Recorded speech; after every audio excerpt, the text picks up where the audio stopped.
Namaste and welcome to this exciting episode of Sethology Debunking Mythology। Ukraine के ऊपर Russia के बहुत ही भयंकर अटैक्स चल रहे हैं। आपने देखा कीव के ऊपर चल रहे हैं और अभी एक नया इंटेलिजेंस मिला है रशिया को कि सारे जो टारगेटिंग है वो अमेरिकन सिस्टम्स के थ्रू हो रही है। ये इंसिडेंट सबको पहले मालूम भी है, इसमें ज़्यादा चौंकने की बात नहीं है। पर ऐसा क्यों है कि अमेरिका जो है पहले तो बात करता है रशिया के साथ दोस्ती बढ़ाने की, लेकिन बिहाइंड द सीन ये सब बातें चल रही हैं। एक्चुअली रशिया के ऊपर अटैक ये एक जॉइंट ब्रिटिश और अमेरिकन प्लान था। बहुत पुराना अटैक है ये। आपको मालूम ही है कि ये जो रशियन स्टेट का डिस्ट्रक्शन ये पुराना स्ट्रेटेजी है ब्रिटिश एम्पायर का। ये किंग ऑफ इंग्लैंड के समय से चल रहा है, 19वीं शताब्दी से चल रहा है, अर्ली 19वीं शताब्दी से। फिर उसके बाद 20वीं शताब्दी में शुरू हुआ।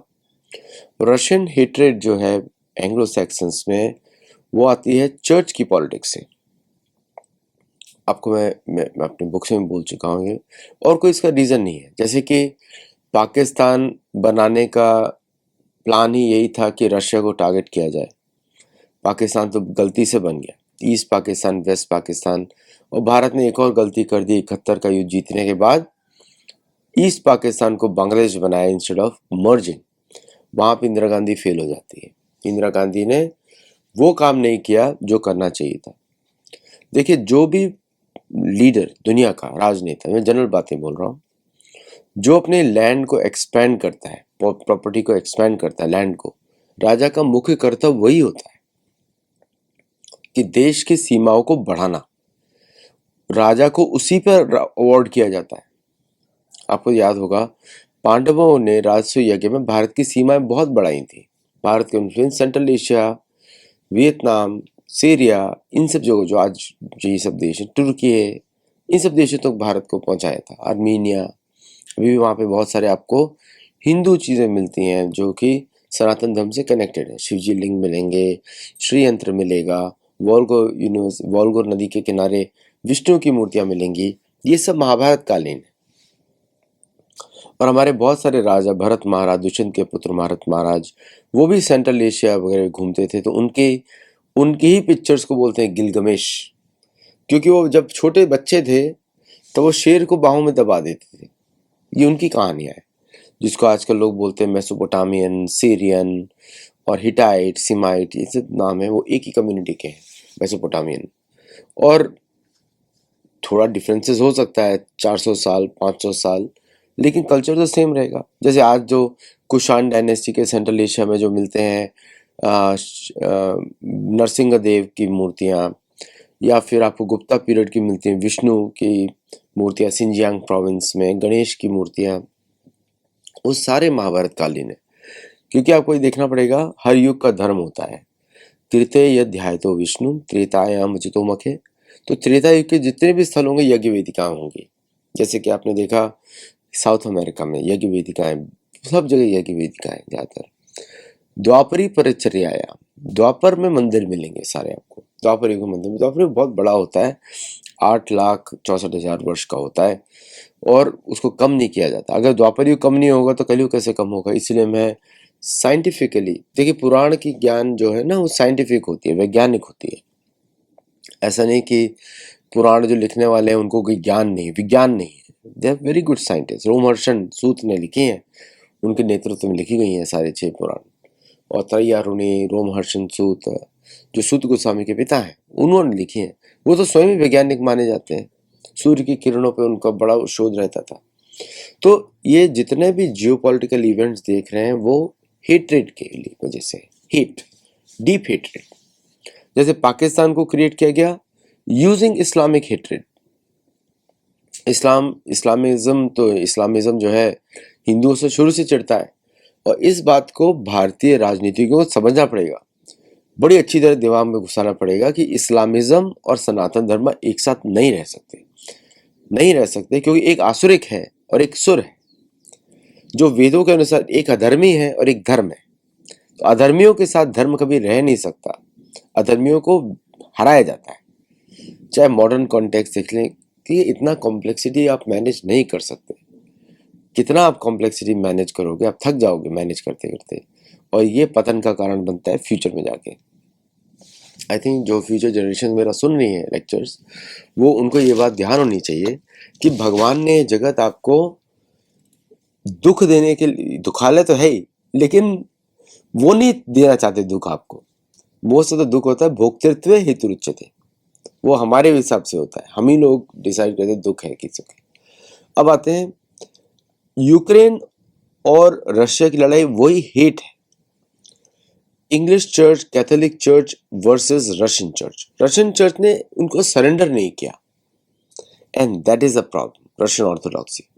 तो एनी गवर्नमेंट ऑफ, आपको मालूम है कि चर्च जो होते हैं ये सरकारें होती हैं, ये मिलिट्री होती हैं, इनकी हेट्रेड लंबी होती है। ये अपने पूरे पॉपुलेशन को उन्होंने हेट में झोंक दिया। आज भी आप देखते हैं अमेरिका में कितना ज़्यादा हेट्रेड के प्रोग्राम चलते रहते हैं, रुकने वाले नहीं है, बिलीव मी, ये रुकने वाले नहीं है प्रोग्राम्स, क्योंकि ये बने नहीं गए रुकने के लिए। इस्लामिज्म का जो हेट है आप देखेंगे विभिन्न रूपों से आता रहता है।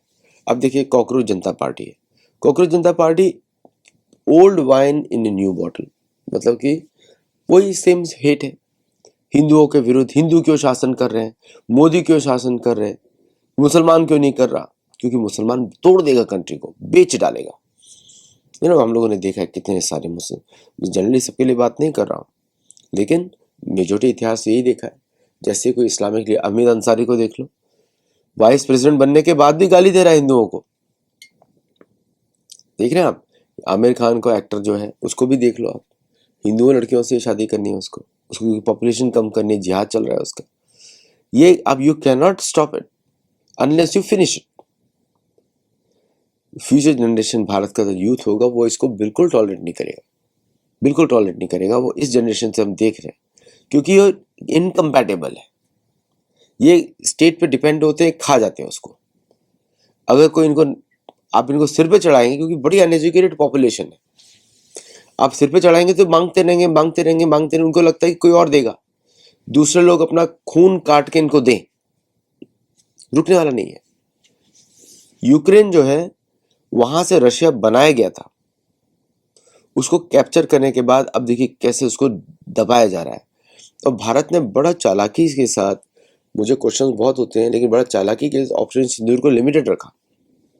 उनको प्लान मालूम है, वेस्टर्न प्लान है ना, वेस्टर्न प्लान सबको मालूम है। तो उससे देश कमजोर होता है, तो उसको नोचते रहेंगे। तो जब तक रशिया ने बहुत बड़ी गलती करी कि रशिया ने शुरू से इनको स्ट्रॉन्ग एक्शन नहीं लिया।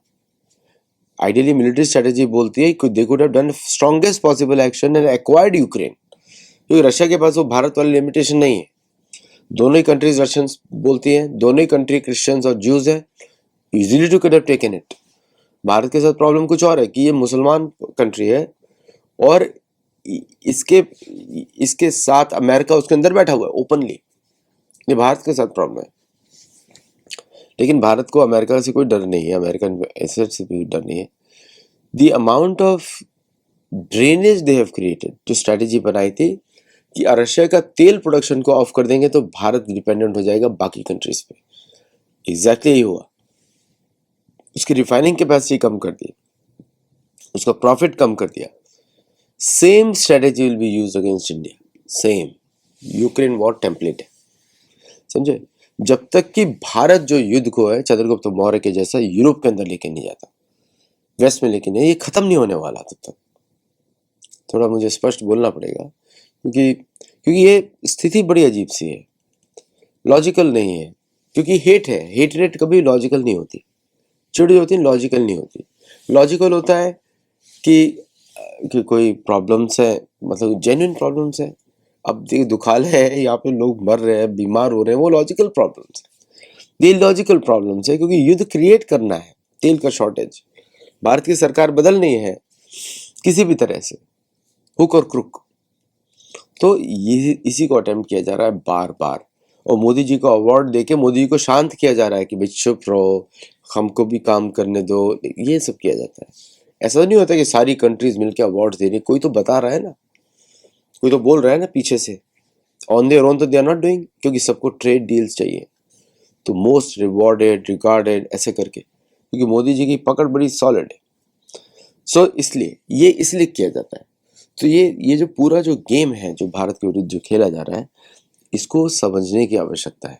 डरने की आवश्यकता नहीं है, समझने की आवश्यकता है कि जब आप कहीं पे भी हेट आ जाती है, चिढ़ आ जाती है, घृणा आ जाती है, वो लॉजिकल नहीं होता। और उसके लिए लड़ने के लिए आपको कठोर से कठोर कदम उठाने पड़ेंगे, क्योंकि वो लॉजिकल नहीं है। उसको आपको लॉजिकली अज्यूम करना पड़ेगा कि every action is against Indian state. Indian state मतलब हिंदू राष्ट्र। बाकियों को तो कोई डर नहीं, बाकी तो बिकने के लिए तैयार है। कैथोलिसिज्म बिकने के लिए तैयार है, क्रिश्चियनिज्म तो वैसे ही फॉरेन के, दोनों तो फॉरेन के हैं, इस्लामिज्म भी फॉरेन का है, तीनों तो बिकने के लिए ऑलरेडी तैयार है। एक बचा हुआ है, तो क्या करेगा वो? पुश टू द वॉल, लड़ना शुरू करेगा। क्योंकि भारत को इस समय सीमाएं बढ़ाने का समय है, घटाने का समय नहीं है, बढ़ाने का समय है। क्योंकि हम कब तक अटैक, घृणा झेलते रहेंगे? ये हाइट होने वाली। जैसे इजराइल के प्राइम मिनिस्टर नेतन्याहू ने बोला, जेडी वांस से बोला, अब जेडी वांस कैथोलिसिज्म वाला है, उनको पहले से चिढ़े जूस से, बोलेंगे नहीं, कोई भी नहीं बोलेगा। क्रिश्चियनिज्म वालों को भी चिढ़े। सबसे ज्यादा ज्यूज को मारा है या मरवाया है वो क्रिश्चियनिज्म, कैथोलिसिज्म बनाया है, मरवाया है। मुसलमानों को तो वो कंट्रोल कर लेते हैं पीट पाट के, क्योंकि उनको वैसे ही कंट्रोल किया जाता है। तो पैलेस्टीनियन इशू को तो कंट्रोल किया हुआ है, लेकिन बनाया किसने ये सब इश्यूज? सारी तारें मिलेंगी लंदन में जाके, सारी तारें मिलेंगी।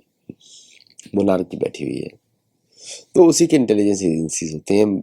यूके तो नाम का एक पेपर पे नाम है उसका, कोई हाउस ऑफ कॉमन्स में कौन सुनता है? हाउस ऑफ कॉमन्स के, हाउस ऑफ लॉर्ड्स, वो तो दिखाने के लिए कि डेमोक्रेसी है, बाकी सुनता कौन है उन लोगों की? सो ये जो चल रहा है ये तभी खत्म होगा जब कोई कठोर एक्शन लेगा। तो नेतन्याहू ने बोला कि भारत में उसकी बहुत पॉपुलैरिटी है। भाई वो सोशल मीडिया पॉपुलैरिटी है, सोशल मीडिया पॉपुलैरिटी है। लोग चाहते हैं, आपसे सहानुभूति व्यक्त करते हैं, क्योंकि वो भारत भी वही झेल रहा है पाकिस्तान के थ्रू जो आप झेल रहे हैं पैलेस्टाइन के थ्रू। और दोनों इश्यूज किसने क्रिएट की? ब्रिटेन। दोनों इश्यूज ब्रिटेन ने क्रिएट किए। भारत को एफटीए ब्रिटेन के साथ साइन नहीं करना चाहिए था, क्योंकि ब्रिटेन तो कुछ भी एग्री करेगा, उसका कोई लिमिट, उसका कोई वो नहीं है।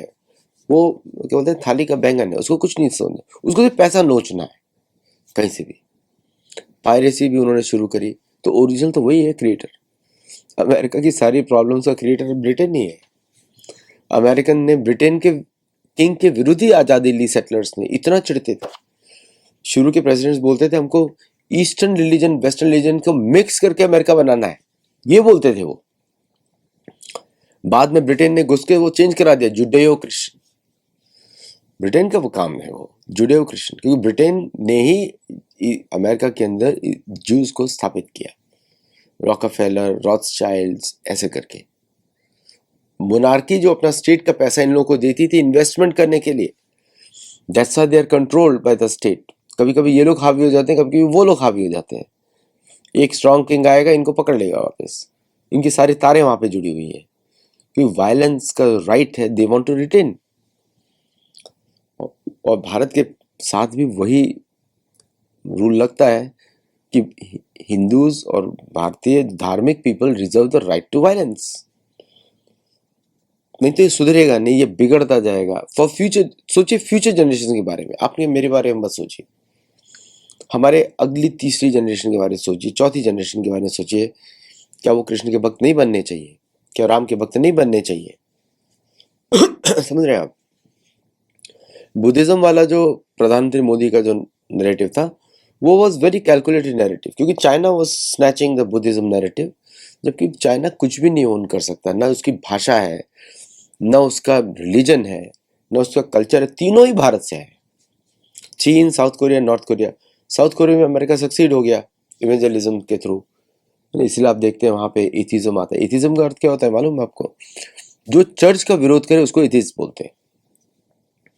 नास्तिक एथिस्ट नहीं होता। नास्तिक मतलब होता है जो पागल है, मूर्ख है, उसको अपने अस्तित्व पर ही विश्वास नहीं है, उसको नास्तिक बोलते हैं। आस्तिक होता है जिसको वेदों में विश्वास है, अपने अस्तित्व में विश्वास है, उसको आत्मा की पहचान, वो आस्तिक व्यक्ति है। वो शास्त्रों के आधारित होता है। नास्तिक मतलब उसको युधिष्ठिर महाराज मूर्ख बोलते हैं। तो ये जो पूरा जो इंसिडेंट्स हैं, ये जो चल रहा है, ये सारे हेट कैंपेन्स हैं जो भारत के विरुद्ध चल रहे हैं। जो भी सोसाइटी उनको अपोज करेगी, चर्च के रूल को, उसको अपोज कर रहे हैं। मतलब कि कलयुग के बढ़ने की संभावना होगी, लेकिन अभी नहीं, अभी समय है। अभी भारतीय सरकार को सेनाओं को प्रयोग करके जबरदस्त तरीके से एटलीस्ट 3-4 हजार साल तो भारत को शांति की तभी होगी जब सनातन धर्म ऊपर आएगा। भोक्ता आराम में कहते, जब तक कि लोगों को वेदों में श्रद्धा नहीं आएगी एजुकेशन सिस्टम के थ्रू, और कुछ ये जो इतना बनाते हैं कॉम्प्लेक्सिटी की कर नहीं सकते पॉपुलरिटी। आप अगर कोई मुसलमान गवर्नमेंट आई, कर्नाटक में आप देख रहे हैं क्या हो रहा है, एक ही दिन में सब कुछ चेंज कर दिया उन्होंने। आप क्यों नहीं, आपको इतनी कॉम्प्लेक्सिटी क्यों? क्योंकि आपको खुद ही विश्वास नहीं है। आजकल बहुत सारे जो अपने आपको पब्लिकली हिंदू बोलते हैं, कम्युनिज्म से प्रेरित है ज्यादा, मतलब कि वामपंथी हैं, बट अपने को हिंदू दिखाते हैं। और शास्त्रों में किसी को विश्वास नहीं है, न शास्त्रों में विश्वास है, न भगवान के नाम में विश्वास है। तो ऐसे लोगों को हिंदू कैसे? तो एनीवे, हिंदू अनेक, किसी को ब्रह्मवादी है, कोई परमात्मावादी है, कोई कोई एक्चुअली पूरी तरह भक्त है, अलग अलग श्रेणियां होती हैं। लेकिन फिर भी कॉम्प्लेक्सिटी तभी आएगी जब कोई विश्वास नहीं है। आप कंफ्यूज है तभी कॉम्प्लेक्सिटी आती है। अगर कंफ्यूज नहीं है तो 2 मिनट में काम नहीं है ना। तो ऐसे लीडर्स को चुनना चाहिए जो कंफ्यूज ना हो, जिनको वेदों में श्रद्धा हो। ये 2 मिनट का काम होता है। लोग मुझे हंसेंगे, 2 मिनट बोल रहे हैं। अरे नहीं, आप डिटर्मिनेशन है तो कुछ भी कर सकते हैं। कर्नाटक में आप देख रहे हैं ना, 2 मिनट में जो सरकार आई वहां पे कांग्रेस की, क्या क्या नहीं किया उसने। आप देख रहे हैं उसने क्या किया। सी के विजय ने, कन्विंस्ड है, वो कंफ्यूज नहीं है। जो कंफ्यूज लोग बोलते हैं अरे सिस्टम के थ्रू जाए, क्योंकि वो खुद ही नहीं करना चाहते, है ना। इंडियन नॉलेज सिस्टम जो बोल रहे हैं, इंडियन क्या होता है? Indian, Indian is not Indian word. वैदिक नॉलेज सिस्टम, वेद का नॉलेज सिस्टम होता है। वेद सिस्टम, वेद का अर्थ ही होता है नॉलेज। वेद सिस्टम, और उसको बोल देंगे वैदिक नॉलेज सिस्टम, नहीं, वेद सिस्टम। वेद मीन्स नॉलेज, है ना। वेद, वेद प्रणाली, वेद तंत्र, कुछ भी नाम रख सकते हैं अच्छा सा, और जिसको श्रद्धा होगी वो करेगा। कॉम्प्लेक्सिटी, कंफ्यूजन उसी को आता है जिसमें अंदर श्रद्धा नहीं है, जिसको पूर्ण रूप से श्रद्धा नहीं है, तो कंफ्यूज है। कभी अपने आप को बोलता है मैं सनातनी हूँ, कभी बोलता है कि मैं, उल्टे सब चलता है। बट तो हमारी परंपरा तो बड़ी स्पष्ट होती है, परंपरा तो बड़ा क्लैरिटी रखती है, कंफ्यूजन नहीं होता वहां पे। असुरवाद को आप पनपने देंगे तो अशांति फैलती रहेगी। तंत्र को यूज करके असुरवाद को क्रश किया जाता है दंड नीति के थ्रू। सभी लोग तारीफ करते हैं हेमंत बिस्वा शर्मा की और योगी आदित्यनाथ की, है ना। लेकिन जो मध्य प्रदेश का चीफ मिनिस्टर, उसकी तारीफ कोई नहीं करता है, क्योंकि कंफ्यूज है वो, इसलिए।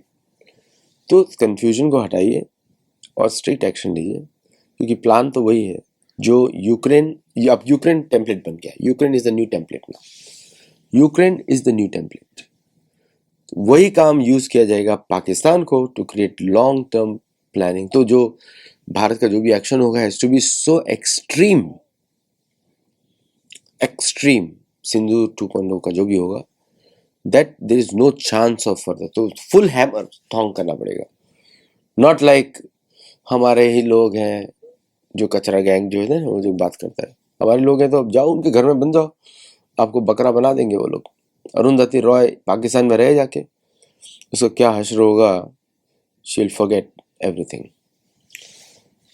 एनीवे, आज के लिए इतना ही। तो Ukraine is a new template, old wine in new bottle, लेकिन काम वही चल रहा है। देखिए डेडिकेशन देखिए, because they are not confused. Dedication देखिए उनका।